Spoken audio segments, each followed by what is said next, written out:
Hi guys, এয়া আদা ল'ব আহিছিলোঁ। এয়া আদা ল'লোঁ।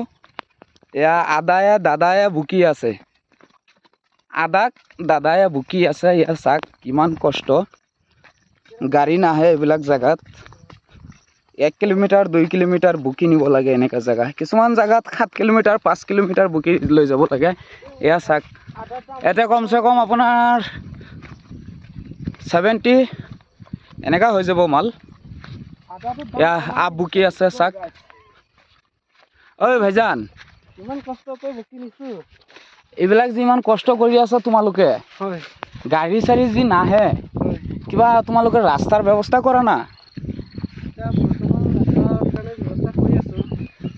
তো এই যে এমএলএ ছাৰৰ কথা কৈছে, হে এমএলএ ইলেকশ্যন আগত কিবা এটা ভাল ব্যৱস্থা দিয়া কথাটো ভাল ব্যৱস্থা হ'ব না।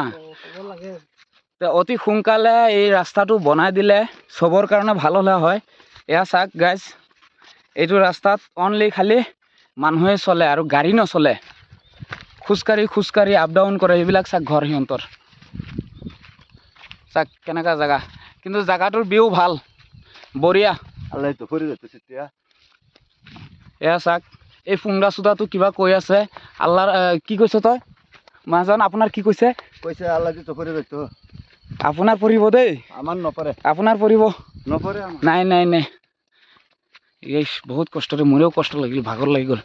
হাই গাইজ, থাকক আপোনালোকে লগত। এয়া গৈ আছোঁ কোনখিনিলৈকে মাল হেৰি হ'ব আপোনালোকে চাই থাকক, ক'ত লোডিং হ'ব মাল।